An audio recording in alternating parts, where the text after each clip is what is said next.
राधे राधे दोस्तों, जय माता दी। कैसे हैं आप लोग। दोस्तों, एकादशी का जब व्रत रखना होता है तो सबके मन में कन्फ्यूजन होती है कि हम किस एकादशी के व्रत से किस एकादशी से व्रत की पहली बार शुरुआत करें। कौन सी एकादशी का व्रत सबसे अच्छा होता है जिससे व्रत की शुरुआत कर सकें। देखिए, सभी एकादशी, साल की जो 24 एकादशी आती है, 24 के 24 एकादशी शुभ होते हैं, बहुत ही अच्छे होते हैं, सबका अपना एक महत्व है। लेकिन अगर आपके मन में कोई डाउट है तो मैं आपको बता दूं कि आप निर्जला एकादशी, जो कि अभी आने वाला है, तो निर्जला एकादशी से आप पहली बार व्रत उठाना चाहते हैं तो एकादशी का तो आप उस दिन से उठा सकते हैं, आप व्रत का शुरुआत कर सकते हैं। या फिर देवउठनी एकादशी से भी आप कर सकते हैं। उत्पन्ना एकादशी से व्रत का शुरुआत करना सबसे अच्छा बताया गया है, क्योंकि उसी दिन से एकादशी की शुरुआत हुई थी व्रत करने की। तो आप उत्पन्ना एकादशी से उठाएं तो बहुत अच्छा है। और अपने आप में सभी एकादशियाँ बहुत ही शुभ और बहुत ही महत्वपूर्ण होती है। लक्ष्मी नारायण की पूजा की जाती है। इस दिन हमें तुलसी की पूजा अवश्य करनी चाहिए। बिना हमें जल दिए, जल नहीं देना है और तुलसी माता को स्पर्श भी नहीं करना है, क्योंकि उस दिन माता तुलसी अपने श्री कृष्ण हरि के लिए निर्जला व्रत करती हैं। तो इस दिन हमें इस बात का ध्यान रखना है कि हमें माता तुलसी को स्पर्श नहीं करना है और बस उन्हें दीपक दिखाना है। दीपक उनके पास रख कर परिक्रमा कर सकते हैं। वहाँ बैठ के हम श्री हरि विष्णु के मंत्रों का जाप कर सकते हैं, हम उनके स्तोत्र का पाठ कर सकते हैं, हम विष्णु सहस्त्र नाम का पाठ करें अगर माँ तुलसी के पास बैठकर, तो बहुत ही शुभ माना गया है। कहते हैं कि ऐसा करने से पितरों को भी शांति मिलती है और अपने घर में सुख समृद्धि से भरी रहती है।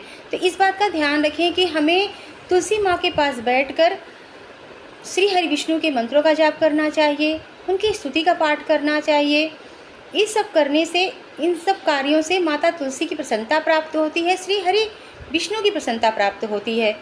और कहते हैं कि एकादशी का व्रत 3 दिवसीय व्रत होता है। जैसे आज एकादशी है तो एक दिन पहले दशमी से ही हमें व्रत की शुरुआत कर देनी चाहिए। जैसे कि हमें उस दिन हल्का भोजन करना चाहिए, चावल का सेवन नहीं करना चाहिए, सात्विक भोजन करना चाहिए, क्योंकि हमें बीच में जो एकादशी का व्रत करना है उसके लिए हमें दशमी का और द्वादशी का भी पालन करना चाहिए।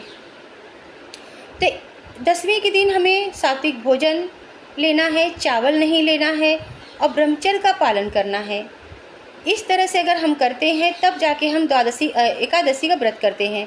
और द्वादशी के दिन भी हमें यही कार्य करना है, हमें हल्का भोजन लेना है, हमें उस दिन ब्रह्मचर्य का पालन करना है, बैगन नहीं खाना है, मसूर की दाल नहीं खानी चाहिए।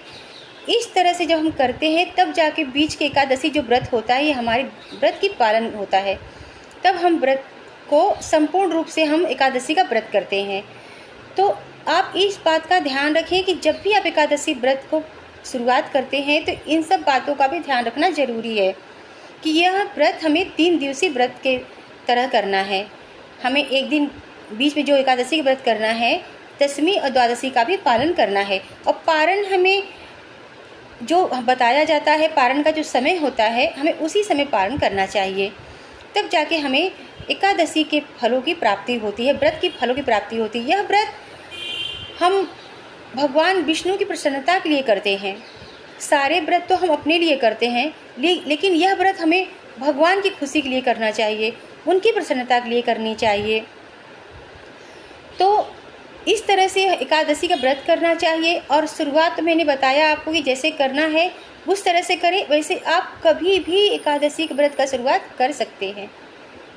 ठीक है, एकादशी का व्रत इस तरह से अगर आप करते हैं तो भगवान विष्णु, माता लक्ष्मी की कृपा प्राप्त होती है। और बाकी सारे व्रत जो है, गुरुवार है, शुक्रवार है, ये सब तो व्रत हम करते ही हैं, लेकिन एकादशी व्रत तो भगवान के लिए है। ये सारे व्रत हम अपने परिवार के लिए रखते हैं कि हमें धन प्राप्त हो, पुत्र प्राप्त हो, कामना हेतु करते हैं। लेकिन यह व्रत, एकादशी व्रत, मोक्ष के लिए होता है, भगवान की प्रसन्नता के लिए होती है। तो आप इन बातों का जरूर ध्यान रखें। जब भी एकादशी व्रत की शुरुआत करें तो इस तरह से करते हैं तो हमें शुभ फलों की प्राप्ति होती है। उस दिन हमें ज़मीन पे सोना चाहिए। उस दिन हमें जागरण करना चाहिए। एकादशी के दिन अगर हम जागरण नहीं कर सकते हैं तो हमें कम से कम एक दीपक, अखंड दीपक जरूर जलानी चाहिए, ताकि अगर हम सो भी जाए तो दीपक हमारा साक्षी हो। तो इस तरह से जिस दिन हम एकादशी का व्रत रखते हैं उस दिन हमें अखंड दीप जलानी चाहिए, हमें ज़मीन पे सोनी चाहिए और दिन में बिल्कुल नहीं सोना है। रात में भी नहीं सोया जाता है, लेकिन अगर हम, भाई कलयुग है, नींद आ ही जाती है, 12 बजे के बाद तो कोई जाग ही नहीं पाता है, तो अगर ऐसा होता है तो आप एक दीपक पहले से जला के रखें, ठीक है। अगर आपको मेरा वीडियो ज़रा भी अच्छा लगा हो तो लाइक करिएगा, सब्सक्राइब करिएगा, औरों में शेयर भी करिएगा।